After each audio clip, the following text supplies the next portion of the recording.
Hello and welcome to the Overly Animated Podcast, where we take animation seriously. We talk everything animation here, including Starch, the Force of Evil, which we'll be getting into right now. I'm Dylan Hysen, and today I'm joined by Michelle Anderer.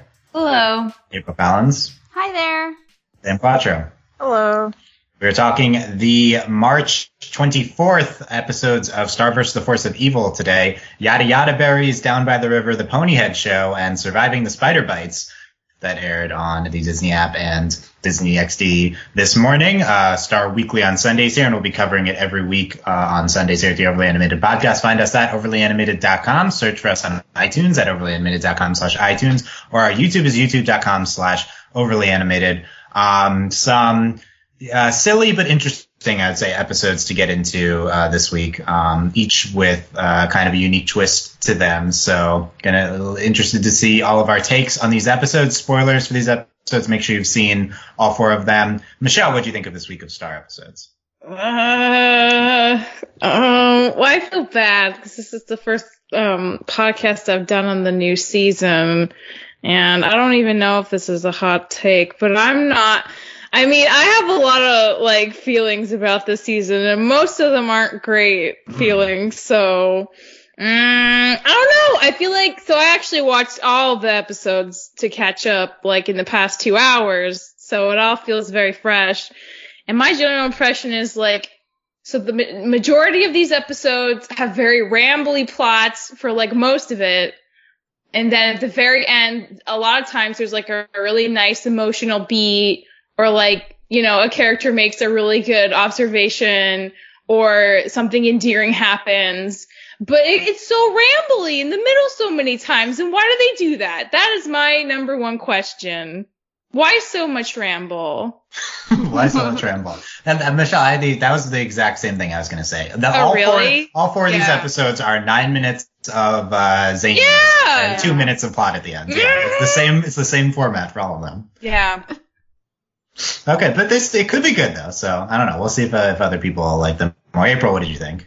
So I don't know if you know this, but humans do not like monsters. And oh, you're saying that's the summary this week? Yes, that's my summation, that's my summary this week is, but that's basically what the only one that kind of didn't touch on that was Down by the River, but even still, every episode, it was just kind of the same thing, humans don't like monsters, and they don't like that Eclipsa is queen now. Okay, we got that, whatever amount of weeks ago.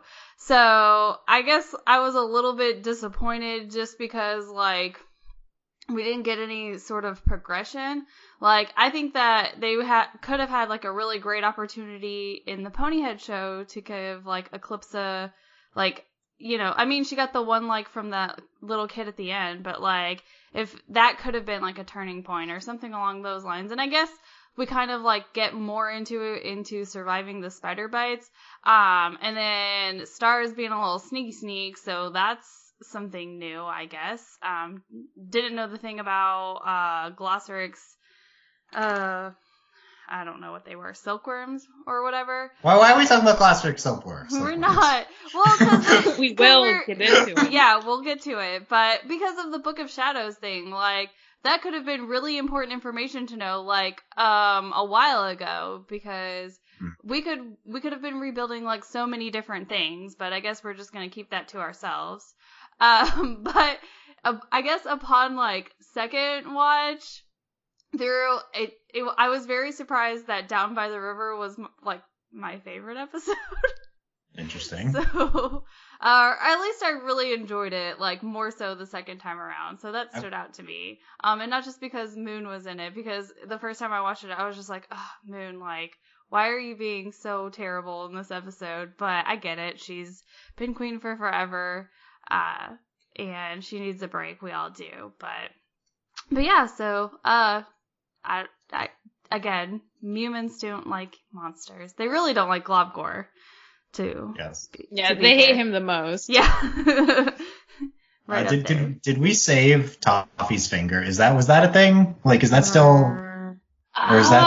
Because I was thinking as April was can we reconstruct Toffee? Because I've always been lobbying for it. Can we do that? That was my favorite I guess, plot was the whole thing with Toffee. So let's rebuild Toffee. Okay, that was the only thing I was thinking when he you were was a talking legit villain, at least. He was. Also, we got to randomly see Rasticore. Okay. We'll talk about Rasticore. Poor Rasticore. Okay, Sam, what did you think of these episodes? Surprisingly enough, I was also not a fan of... So, political intrigue in fiction isn't my favorite thing, just in general. And that's basically what these episodes were, just stacked episodes of how to up your approval ratings, or about, like, reparations and stuff like that. And not to say that those things, especially the reparations thing, aren't important. It just kind of bogs it down having them all at once, I think. I feel like maybe if they were spaced out, have one this Sunday, one next Sunday, but that's not what we're doing. It might have been more easier to digest. But given that it wasn't, I wasn't into it. I guess Down by the River, I would say, was my quote-unquote most favorite one out of the 4. But that's not giving it too much credit, because I didn't really like any of them. Wow. Okay, I'll defend the episodes here, because my first observation was the thing Michelle said, which is they all have the same format. But they do.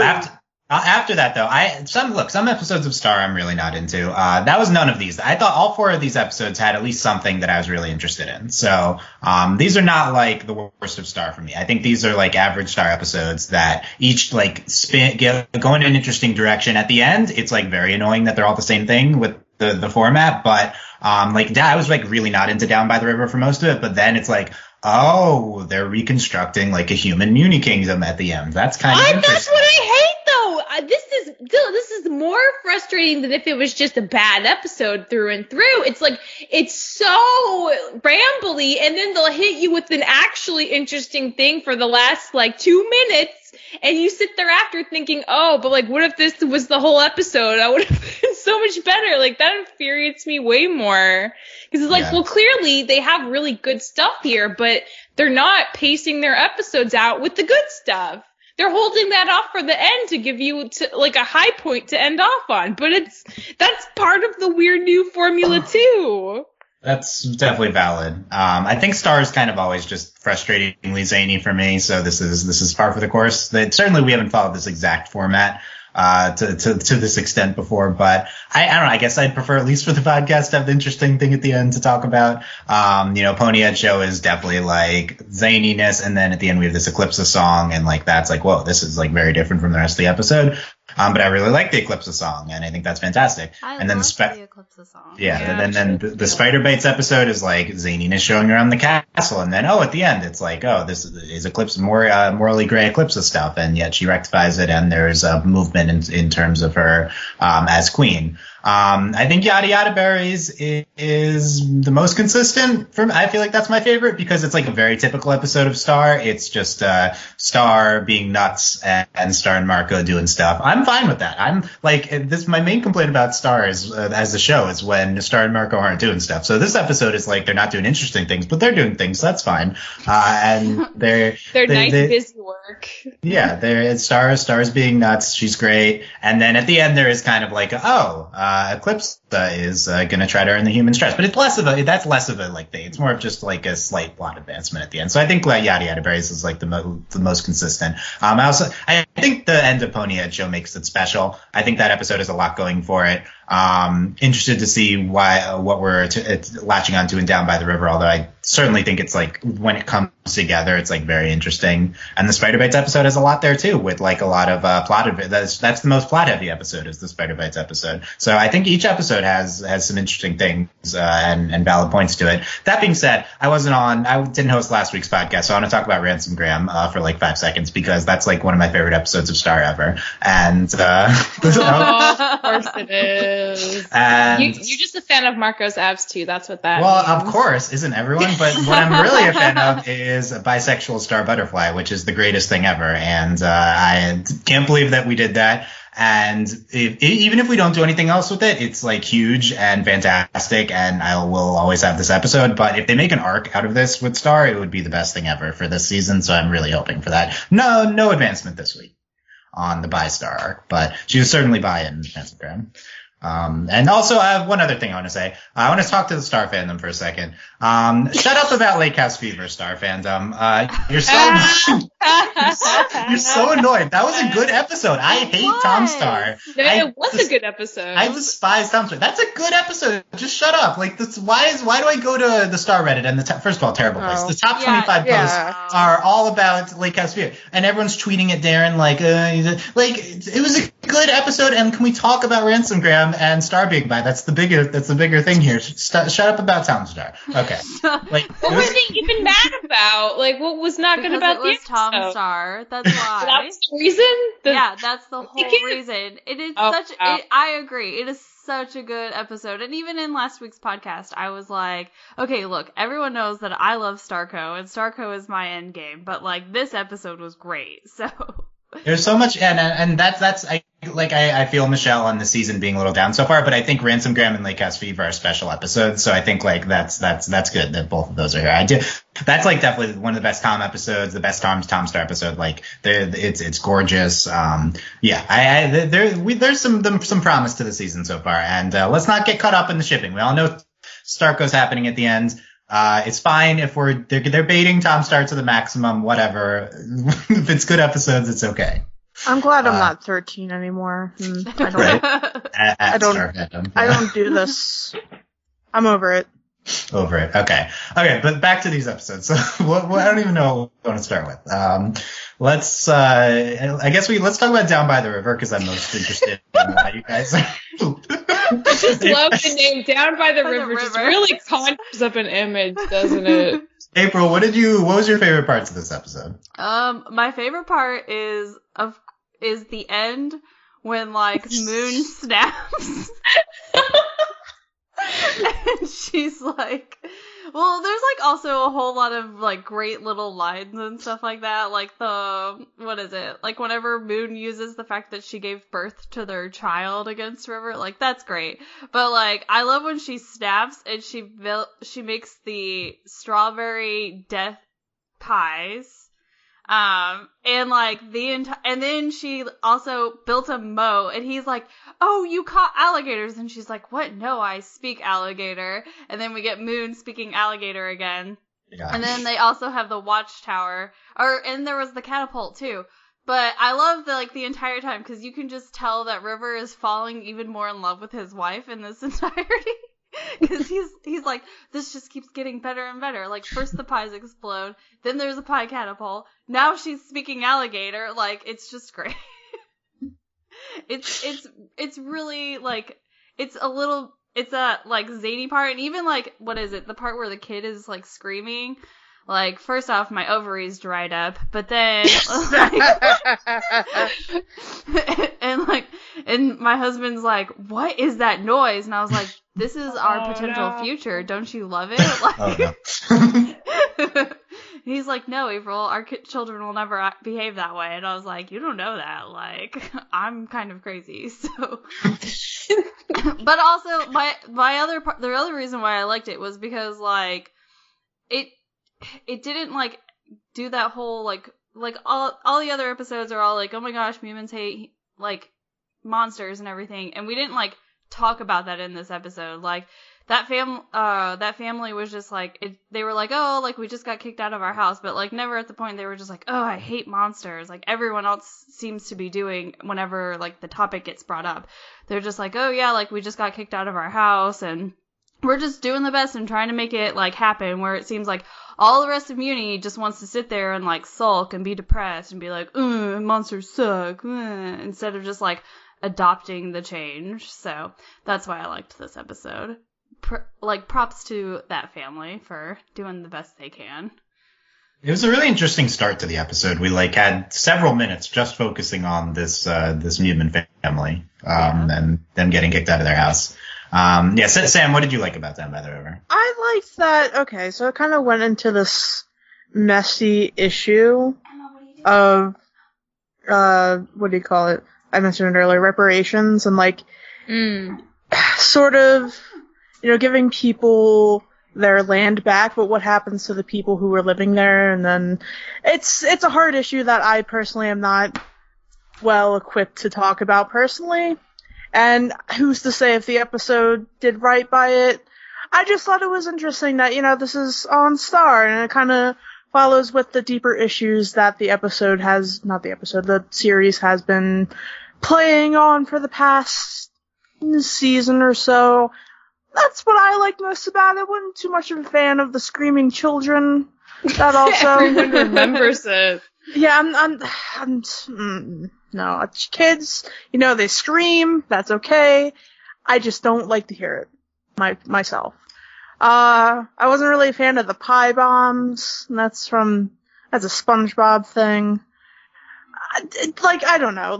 Is it possible just the theme of something and the idea of something and not the execution? Because that's my issue with this. Yeah, definitely. That's valid. Also, now that you mention it, I guess Down by the River is all about Israel and Palestine, or any other colonialism, right? Or I guess that's kind of what they're going for with right. It's always been an allegory, the Mumin Monsters plotline, and this is one of the most concrete things we've done with it. I think there's a lot there. That's interesting. The thing that like I mentioned that most came together at the end of this episode is this idea that Moon is starting her own anti-eclipse kingdom, basically a Mumin kingdom. She's building her castle back. She's amassing Mumin followers. This is the implication. So while Eclipse has the monster temple and has a very monster centric place as detailed in the Spiderbites episode, with all the monster culture that was displayed. That's I guess Mooney's officially a monster kingdom now, but it's Moon is unintentionally kind of centering around this building back up the Mumin kingdom. And that kind of came out of nowhere at the end, but it's really interesting way to move the season. It certainly seems like that's going to be a big thing to come, and we're building towards a Moon versus Eclipse Mumin civil war. I don't know. Oh no, I don't like that. They should just live in harmony. Why is that so hard?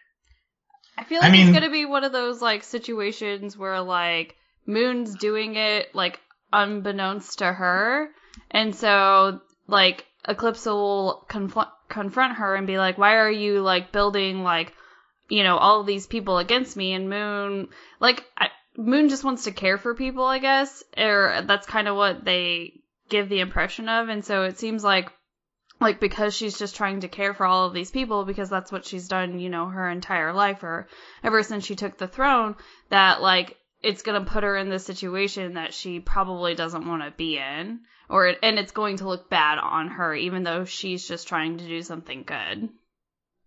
Yeah, it doesn't seem like this is something Moon's intentionally doing. That's very important. And Moon's, there's no hint of Moon's attitude being power hungry or antagonistic to Eclipse at any part of this episode. Right, I don't think she's anti-monster at this point. She's just not pro-Eclipse. She just doesn't trust her personally.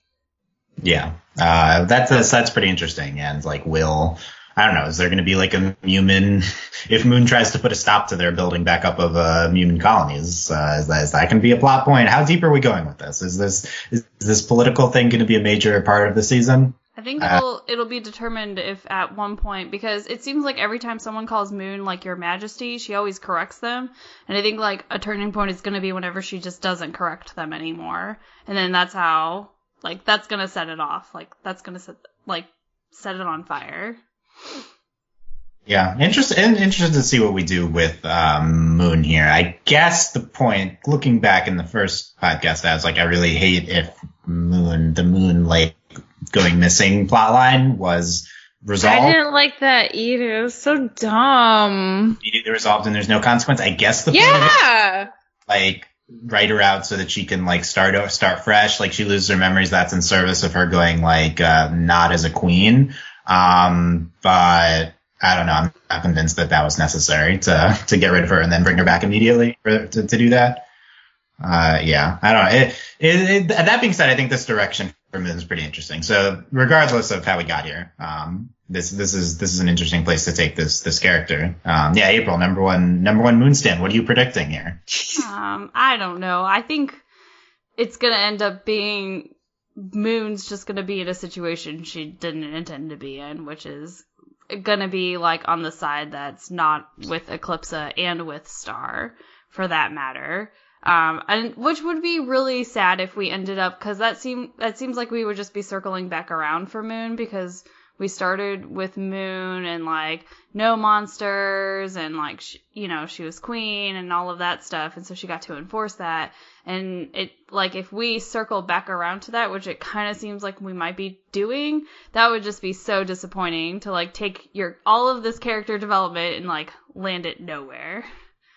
So yeah, I'm sure we'll be doing some interesting. The show seems committed to Moon here. Yeah, which is exciting, because I really thought we were just gonna write her off. So I think we speculated that. Like, are we just writing Moon off here? Like, yeah. She's just gonna go live down by the river. Yeah, she's gonna be happy with her corn or whatever. Even when she goes missing, it's like, will she be gone the entire season, right? Like, I wondered, but no. I mean, okay, what do you guys think the overarching theme of this season is? Because other than Eclipsa kind of just getting the good graces of, the other humans and monsters, I don't really see a connecting thing. Yeah, I mean, I think it's what you guys have been saying. It's April or what. It's all about humans versus monsters, and then Eclipsa, whatever we're doing. The Eclipsa morally gray stuff, we've been leaning into that again, and that's going to be something. It's very at the end, the big thing at the end of the last episode is Star doesn't fully trust Eclipsa. So, should we trust Eclipsa? This was kind of the original thing about her character, and we're back to here in full force. Certainly expecting the season to revolve more around that. Is Eclipsa going to be, we don't have a villain. Is Eclipsa our villain, right? I think that's what a lot of people are expecting. That's what I was fully expecting at last season, and then it was like, oh, we're not doing that. But now we still don't have a villain, right? So it's like, are we freeing Cloudgore? Is Eclipsa just our villain? And then how will this humans monsters conflict come into play? Aren't we on the side of monsters in this? Are the humans the villain? Is Moon going to be the villain unintentionally? I don't.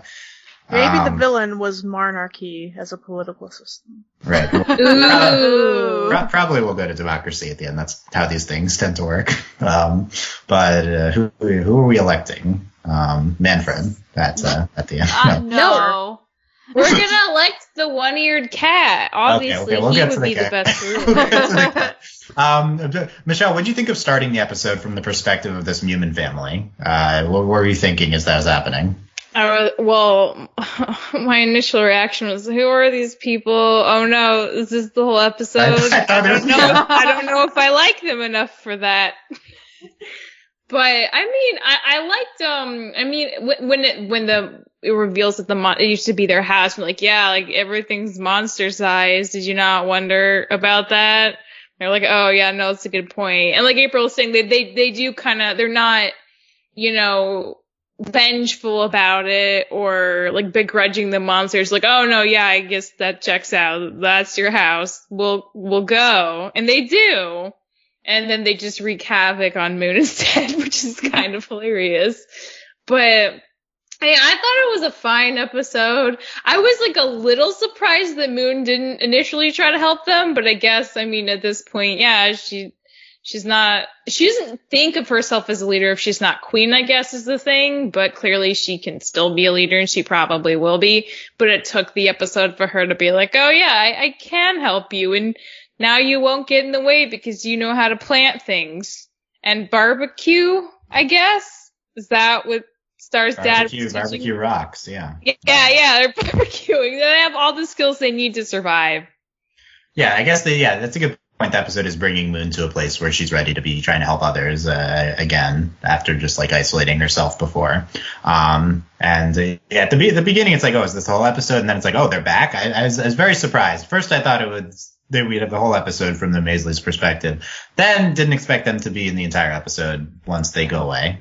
So and then the twist ending. It was an interesting episode. So I not my favorite, but there's a lot here, and it was a notable episode of Star. I guess the only other thing we haven't covered is this exchange with Moon and River. River's why me? I got all the wood for our fence, and Moon's I gave birth to our child, and then she's I can't believe that still works. It'll always work. She'll always work. It's always going to be true. Yeah, the Moon speaking alligator. I thought that was a good callback too. The wine, yeah. Okay, let's talk yada yada berries. Michelle's very eager to talk about the cat. from. There are multiple cats, but that was the only one that the assassin named, so I have to assume it's the most important cat. By what metric? It has a name and none of the other cats do, so like you choose the most special one to name, obviously. Okay. Yeah. Most special to Babs. Yeah, to Babs. Okay. We start. We start with the Queen's Monster Breakfast. And someone's trying to poison Eclipsa, yada yada Eclipsa. Yada yada berries. It's a very Star concept. Yes. It really is. Yeah. I kind of like it. It's sort of like a Seinfeld reference, and yet it's I don't know. It's weird. And then basically this was an excuse for us to do Star Investigator, Starco Investigations. That's this episode. I love it. And there's Rasticor. He's small. Except for one arm. Except for one arm. If we thought this was going to be a major plotline, doesn't seem like it. No. Thank goodness. Thank goodness. I think the show wanted to prove that they didn't straight up murder him, so they're like, we'll bring him back for a second to show that he's like kind of okay. He's not completely gone. Yeah, he's growing back slowly. He has a little stepper. So he can do the dishes. With his one buff arm and his one tiny arm. So we'll see if we see Rastor again. Probably not. I hope not. How dare you? Okay, then we go to Babs, and is this tiny cat lady? This pink guy. Poor pink girl. guy. Anemone. She's like an animal suit on, doesn't she? Just like ears or something. Michelle, like give us your Babs analysis here. I didn't pay attention to her that much. Okay, give us the cat's analysis. That was great. A+. He looks like he's a little bit of a chonker. Good for him. I hope he gets fed more. I love him. He was great. Okay, do you want to see the cat back instead of Rasticor? Oh yeah, I want to see that horrible monkey that this season loves replaced with only the Okay. Yeah, Am I the only one that loves monkey? I hate the monkey. Oh my god. Like the monkey, can we at least agree the monkey is objectively more awful than, oh my god, I can't remember his name. Who's the guy you hate who's not Ludo? Who's the guy? I The don't blue know. guy. I can't believe I can't remember his name. Oh, Glossaric? Glossaric. The monkey's objectively more awful than Glossaric. Who's the guy you hate that's not Ludo? No, I love the monkey. I hate Glossaric. I love Monkey. Monkey's so funny. Monkey's back in Ponyhead show. We'll get to that. Okay. Apothecary Sherry. She yada yadas herself. Yeah, she did. Wow, she's just 100%. I mean, wow. She really took one. She just killed herself. Yeah, Wow. she was like doing like a butt joke, and I don't know. I think like if you have to go out, that's a pretty intense way to do it. Yeah. She'll be back to normal eventually. Yeah. Yeah, I guess they said that about Manfred. Yeah, so I guess that's how it works. Okay, hold on. So they had oatmeal at this monster breakfast, right? Yes. Yeah. Hot takes, cold foods. Oatmeal is awful. I hate oatmeal. Oatmeal is... Bravo! What about berries, Sam? Why not berries? No, even berries can save oatmeal. Oatmeal is just what you feed like a horse. I'm not a horse, I'm a human being. Oatmeal's not supposed to be good. It's healthy. That's what it's. For oatmeal, I'm not a horse. I'm a human being. I'm not on this earth to eat oatmeal. I think Star and Merkel are having like pancakes. How about Good. that? Real food. They knew. No They pancakes opted to out. get to. Meal. Okay. Do you think okay. that everyone got to pick their own meal? Yeah, it seemed pretty specific. I guess it is the royal, the royal China. Yeah. Okay. The Queen's. That was a weird Queen's Monster Breakfast. Not a lot from it. It's like how you'll have Yeah, it does ramble. You'll have a spaghetti dinner or something as let's get together for the community and have a spaghetti dinner. It's the same. A chili cook-off. Yeah. True, because oatmeal and spaghetti are both foods you can make a huge quantity of and just pass it around. That's probably why. It's easiest. Yeah. Okay. Then Star locks up everyone, and then Eclipse frees them, and this starts our Eclipse is gonna try to earn the trust of the mutants plotline.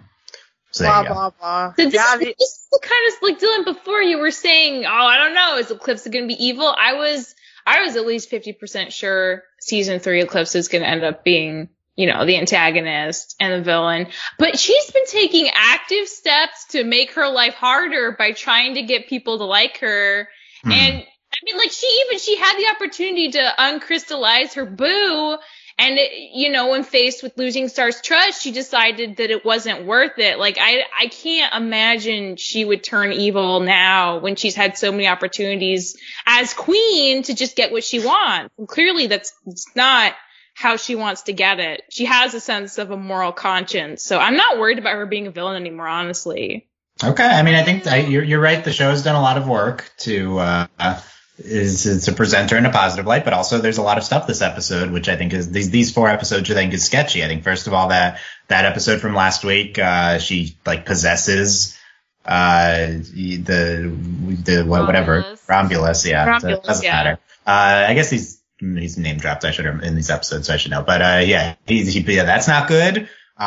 He's kicking all the mutants out of their home. She's kicking all the mutants out of their homes next episode. Okay. Look though. Okay, let's take this. That's a questionable action. It's not necessarily a bad action. No, it's not, because that wasn't their rightful property. She was giving it back to the original owners. I think even people that want to give stuff, but they would have some sort of thing for the you not just kick people out with no other action, right? You do something else. She's not a perfect ruler, and that's why when she's telling Star I need that spell book, because she's only ever thought about using magic for herself. She doesn't know how to be a queen in the sense of being in charge of a larger community. That's her weakest area. So she's not going to be able to think of if I give these people back their land, these other people won't have, I don't think that's really even occurred to her yet, but it's not because she's evil and she doesn't care. It's because she's not used to thinking big picture that way. So she was just really selfish before, and now she's learning to not be. Yeah.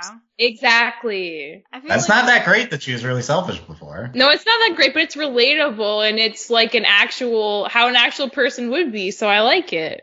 I like it, but I just have a feeling that they'll end up doing the whole thing where she's trying so hard to be good, and then there's gonna be one last instance, and she's just gonna snap and be like, what am I doing this for? I could have had my husband back a long time ago, and here I was trying to make you people happy, and I can't even make you people happy, and now I'm unhappy, so I'm just gonna set free my husband and wreak havoc on everybody.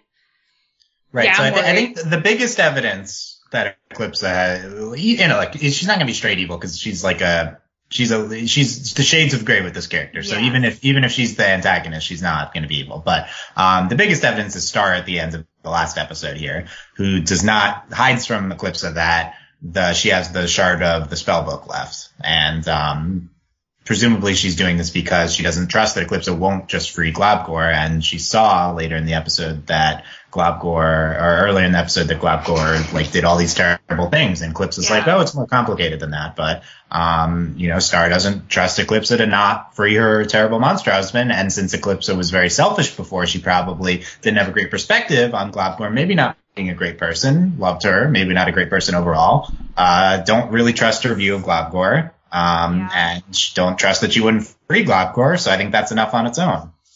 I think that's very important, and I think that's the biggest takeaway of the Spiderbite episode too, is because we're getting, I guess, more of an idea of what could have led people to be Eclipse is the Queen of Darkness, because that was something that we tried to explore in season 3, and even in our investigation, we never got anything. Mm-hmm. We literally got nothing out of it. What did she do? Why? What was the incident that caused her to be crystallized? We still don't know what that was. And so I don't think that we'll find out what that was until it gets revealed, if it does, that Eclipse is going to end up being our antagonist this season. And learning about Globgor is really important because I always wondered if she was just like considered evil by proxy because she associated herself with Globgor, and it would be even crazier if it was like Stockholm Syndrome, because that would be insane. Like, like Eclipse is just like a prisoner of Globgor's, and then she falls in love with him, and then he's like, oh, like she's a queen of Muni, like why don't I just make her fall in love with me? That kind of situation, because that would be wild. Also, that'd be really bad for the whole monster versus human subplot too. Because that's one of the few things I do think the show has been handling fairly well the past 4 seasons. I mean, season 1 like really barely touched on it, but like season 2 full swing, and we've really kept on that too. And I don't feel like, I mean, going back and forth, like I feel like it's such a huge adjustment, and it makes sense that you know it's not going to change people's minds overnight. But I like that it's been a very consistent plot point, and I really hope it just keeps being complicated and have there not being a ton of 100% right answers, because that's good to learn too. Yeah, I think the show's going to do that. It's just going to be like gray throughout. And I think that might be good intellectually, but I wonder if might not be great television. I don't know. We'll see. But so my thing is, okay. It's called Star versus the Forces of Evil. How can you really have gray morality in that? The show is turned into that. We're trying to define what evil is. That's true. Why do we need Toffee back? He was so straightforward. The real answer is that was the show was very different in season 1, and that was the name of the season 1 show, and we're a different show now. It should be Star versus the Forces of Moral Ambiguity. I don't know. Yeah, that'd be a more accurate title, I think. At this point. And then like they could study it in like college and stuff and write papers on it. That'd be good. That's what we're doing right now. We're writing Star papers in podcast form. Yeah, I don't know about that. But, okay, we'll get back to surviving the Spiderbite. The specific evidence of Globgor being, but the other big piece of thing is like Globgor ate Shastakan. That's the big, yes. Shastakan being, I had to look this up, Eclipse's former husband, right? I forgot that, and then I was like, why? The show's been off the air for a year. I was like, who's Rastican, and why do I care that he was eaten? Yeah, I don't know who that is. Eclipse was arranged marriage to Shastakan, and then apparently Globgor. But okay, so here's my problem with that too, is because it doesn't quite fall in line with some other information that they've given us in this show. Like for instance, Meteora was, or like they told like Rastican, or Shastakan, or Rastakor? Whatever his face. That Eclipse's former husband. He was the person who said, like, after Eclipse was crystallized, to just, like, get rid of Meteora and to replace her with Festivia. So, that doesn't quite fall in line.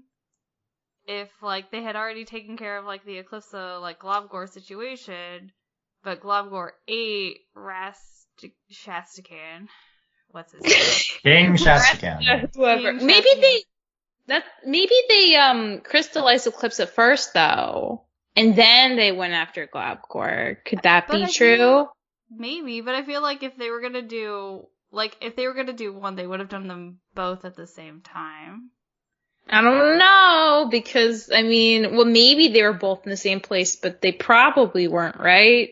Maybe. I would have considered, if I was anti-Eclipse, I would be way more concerned about her, because she's got, like, her own crazy magic going on. Like, Globgor's big, but, like, that's all he has.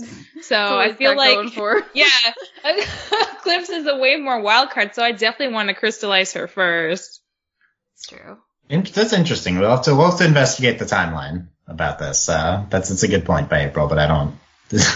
They didn't remember Shastakan, so I'm not going to remember the details about what happened here. But I remember the details about Meteora. That's why. Yeah, that's why. Sometimes we can rewatch the show has too many side characters and expects me to remember them all.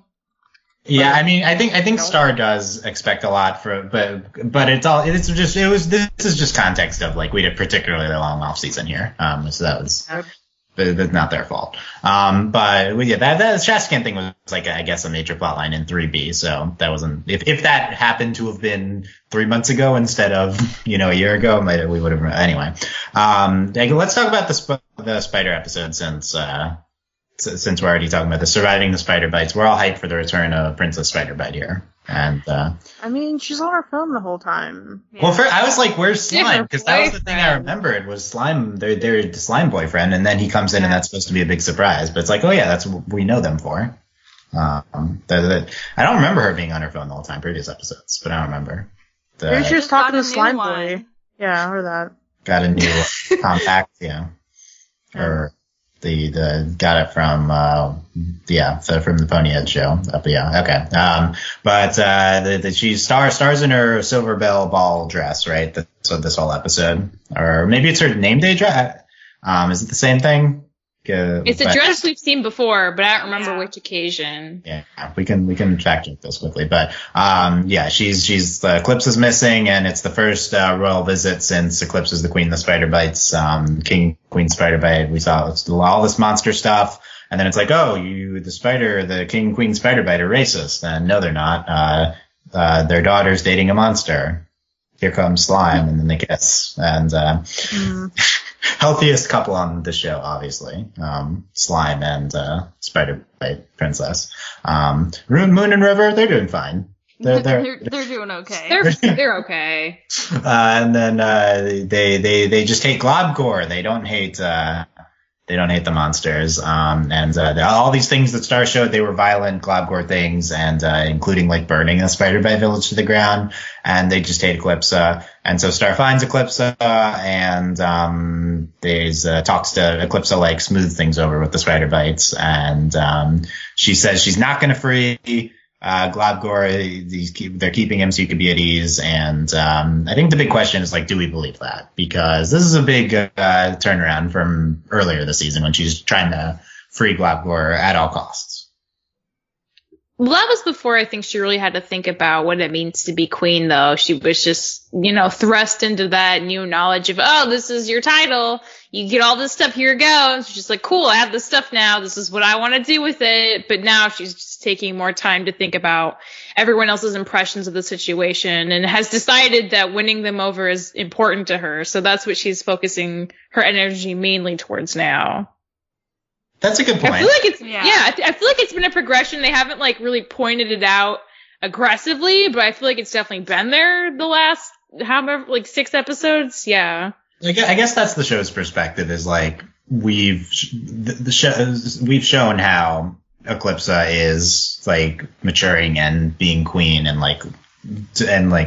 changing her view on freeing Globgore and stuff. But I think also we don't blame Star for not trusting that here. No, I think both things can be true. And like the reason the Spider-Bite episode's my favorite of the 4 is just because it's so sad at the end when Eclipsa has to say, okay, you want to feel better? Come here. Come on, guys. There he is. The love of my life. He's frozen forever. Look, I'll try to break it. Oh, can't do it. It broke the thing. That's how safe you are. And they're like, woohoo! Yeah, it's basically like he's dead. That's awesome. We feel so much better. And she's like, yeah, that's great. I'm glad I feel better. Like, that's so sad for her. Because other than Star, she really doesn't have anyone in her corner except for the person who's behind the crystallization. And maybe he ate people. We don't really know. He probably did, but it's also complicated. And I feel bad for Eclipsa because, like, that's a huge person she could be getting support from that it looks like she might never see again. And that sucks. And everyone hates him, and that sucks too. And she's kind of doing this on her own, except for Star, but Star doesn't 100% trust her. So it's just tough. It's just tough to be Eclipsa right now. Yeah. And I feel for her. Sam, would you trust Eclipsa if you were Star? Well, I don't know. If I were Star, I wouldn't be me. So more like if I were in Star's position, yes. Yeah, I would. Yes. I definitely would. I believe in giving people not all people, but people the benefit of the doubt and, like, redemption and stuff, which I think Eclipsa is working towards, and I think she could use all the support she can get at this time. And, you know, you could be, like, a questionable person in the past, but what matters is what you're doing now and what you're working to do, and if your heart is true, which I think Eclipsa's is. I think she wants to be a good person and do right by everybody. Yeah, I think that's fair. Someone who's, like, if we're going by what Michelle was presenting, and, like, Eclipse was just this very selfish person, and now she's learning not to be selfish, I would have a really hard time trusting that person not to be selfish anytime soon. Yeah. Well, and it's a work in progress. Yeah. Like, she's just been taking actual measurable steps to not just be selfish, and that speaks volumes to me. That's all I'm saying. Like, for that to demonstrate that willingness to hold herself back from immediately getting what she wants at the expense of others seems like a really good indication that she's going to keep heading in that direction, at least for the near future. Yeah. She certainly has taken steps. I'd like to see some big steps. I don't know. I was going to say, but all of the steps that she's taken are very, like, small. And I understand that she's in a situation that it's really hard to prove, like, how trustworthy you can be. But, like, I feel like things like a monster, like Queen's Monster Brunch or things like that are just such, like, small steps, but she's also only really making steps with, like, monsters, and we haven't really seen what she's been doing with, like, the humans other than, like, setting them free in the when Star put them all in prison. So I guess that's a nice step, but, like, I don't know, like, I'm so, like, on the fence. Like, I want her to be a good person, but if I were Star, I would still be very, like, cautious.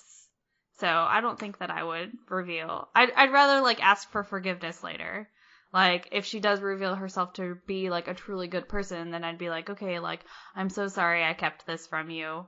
Here's this piece of the book. Like, and if she's truly, like, understanding, then she'll be okay with it. But if not, then that's, like, I think that'll be, like, another turning point too, is, like, when Star finally does reveal that she has the corner piece or whatever of the spell book, and how Eclipsa reacts to that. Yeah, will she be upset at that? Yeah, I think everything she's done has been almost, like, just for show. I feel like the Ponyhead show is, like, is the prime example of that. We'll get to that in a second. But a lot of representative, like, things. Nothing like let's see you actually lock Globgor away for good. Let's see you send him off to another dimension and not have not him there or something. I don't know. Not brunch by his crystallized body. That's weird. Is she gonna join, like, what do you call it, like a dating site? Like, what would that be in Star Universe? Yeah, I don't know. Dating app. That could be an episode. That probably trying would be. to date again. Oh Yeah. no, this is gonna that go could be an poorly. episode.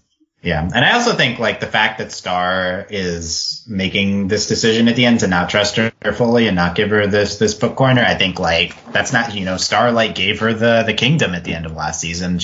That must be tough on her that she's responsible for this potentially perilous position to put a lot of people in. So I don't know. I wonder if a future episode will be about her not taking this well and starting to doubt herself, and maybe she feels responsible for Eclipsa being in power, so she's going to be the most skeptical of her now. I think that would make sense. Is she going to stage a coup? Moon going to stage a coup, right? Like, she's building up a kingdom. I don't know. It really makes you think. Yeah, we'll see. Who will be the one to stage the coup? Yeah, I think it's someone. It's someone.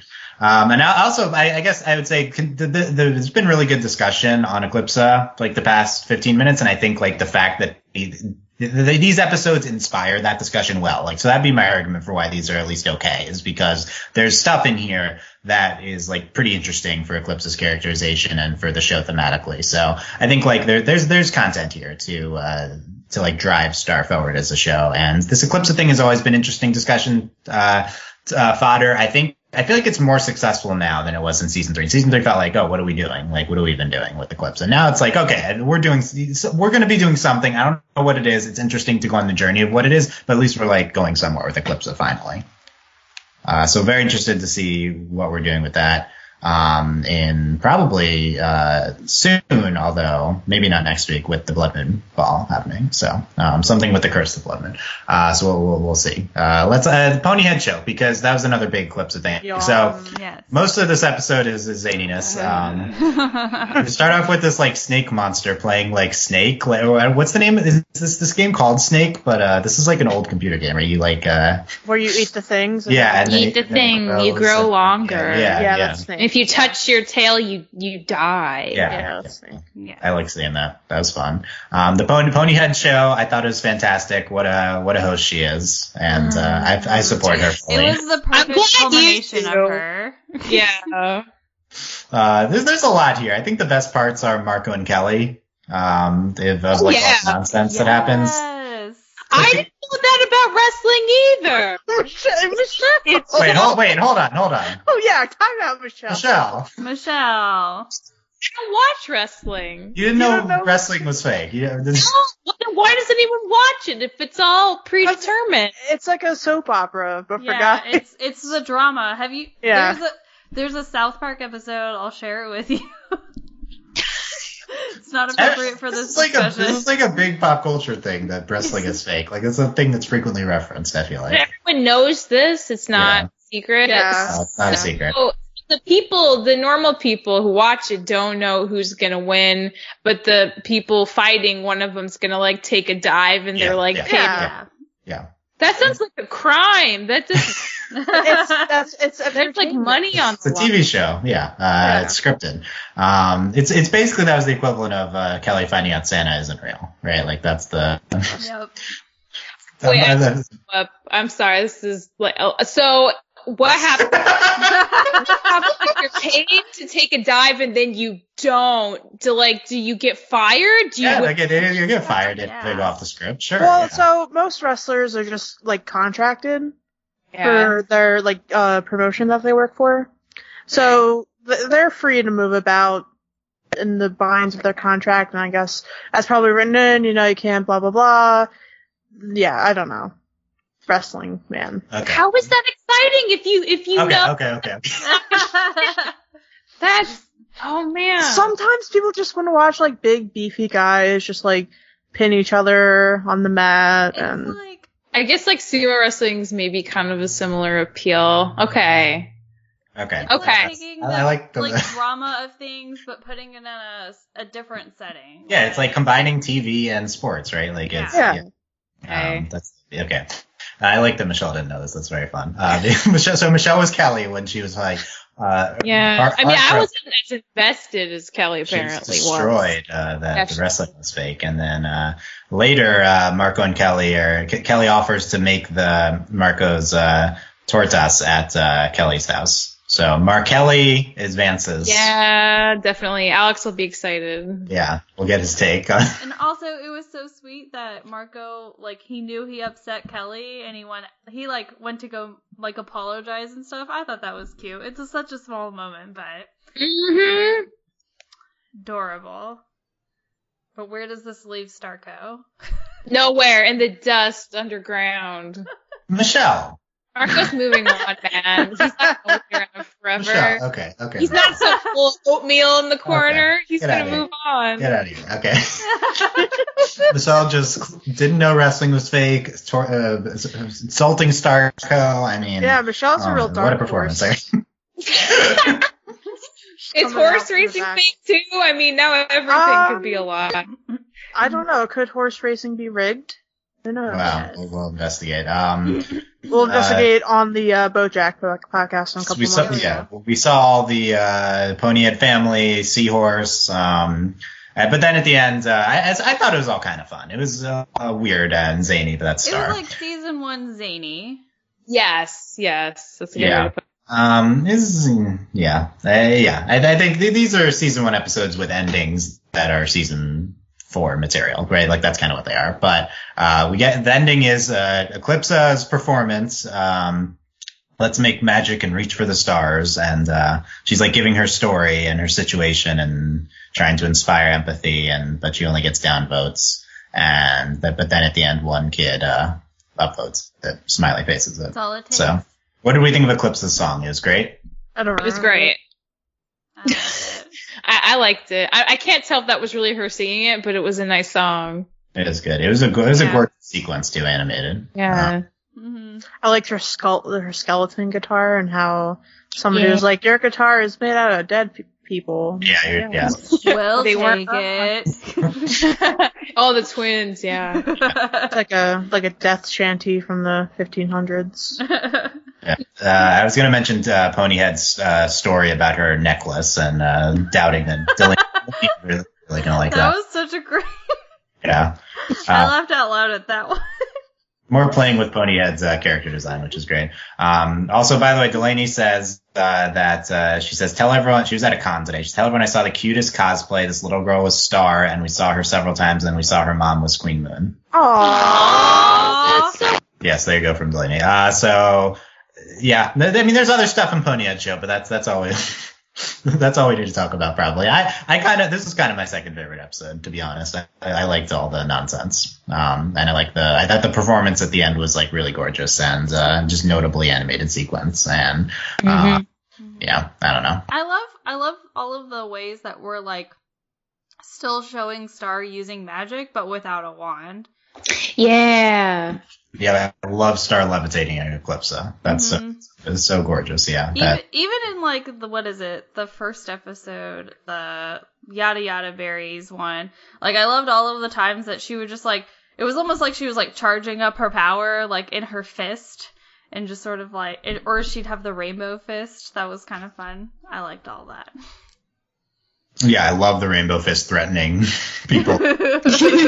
So many fun Star magic moments. Yeah, I agree. There's a lot of they are doing a lot of really interesting ways showing Star doing magic without a wand. I love that. So I also think that's a major arc we're doing too, and where that's going. Because they talked about it at the end of the Spiderbites episode too. Because she's like, look, like you're using magic without a wand. Like I can't do that. Yeah. Yeah, that's interesting. We have a lot of interesting plot threads here. Of course, Starco added to all that, and all the relationship drama, all the Eclipse stuff, Stars, all the Mumin monster. Well, next week, Curse of the Blood Moon. So. Oh my gosh. So excited. I mean, I don't want that title to get me too hyped because I've been burned so many times from Steven that way. I hope it's a crazy episode. It's also a half-hour episode. So. Oh. But I mean, so was Gem Harvest, and that was just Thanksgiving. You never can tell.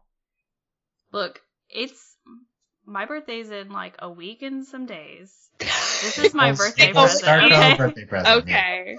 That's fair. See her. Okay, so we'll be talking Curse of the Blood Moon next week. Let's get final thoughts on all these episodes, Michelle. Okay, from talking about them, I guess they had a lot more small stuff that was like pretty substantial. I just think I'm getting a little bogged down by how repetitive the structure is, and that's a little distracting to me. But every episode does have like a legitimate high point. I just wish that was more of the episode and not just the end. But they're not bad. They're not bad episodes. I want them to shake it up a little. Maybe have a little bit more plot. And I'm not I'm not a plot crazy person, but for right now where we are, I just want to know what the arc of this series is going to be for season 4, final season. I want to know where we're going, but I can wait. We're only 6 episodes in, so. Yeah. Yeah. Only 6 of 21, so still a lot of Star season 4 to go. April, final thoughts here. I also feel better now that we've talked this out about these episodes, but I agree that we need to shake up this structure, and I think that, we're only 6 episodes in, but I feel like at this point we should have some kind of idea of what this final arc is going to be.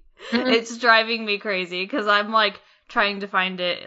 I'm like Eclipse trying to find traces of the burned book of spells.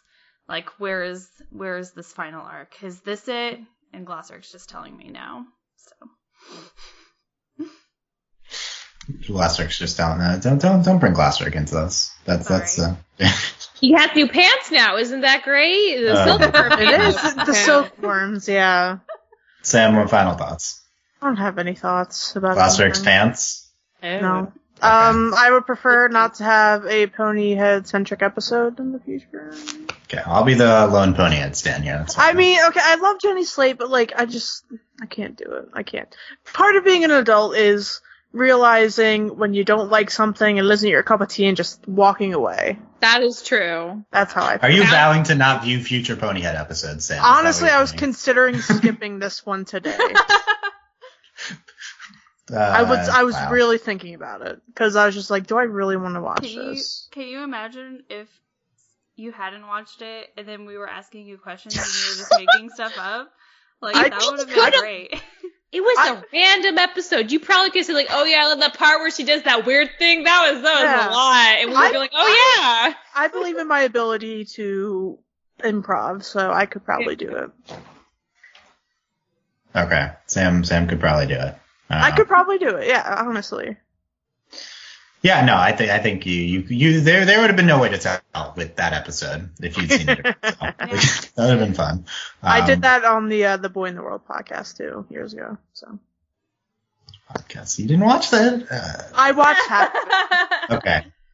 Did I know that at the time? I don't think you did. I think you were acting a bit differently that day. Oh, interesting. Okay. That's like 3 years. That's a good, I remember that being a good podcast. That's a weird movie. Okay. That's it for this. I have no further thought. Can I talk more about Ransomgram? Can we do that? No. Do you want to do that? No. Okay. Stars by. It's great. Everything's great. I love it. Is nice. You blushed a whole lot of that lady's arms. Yep.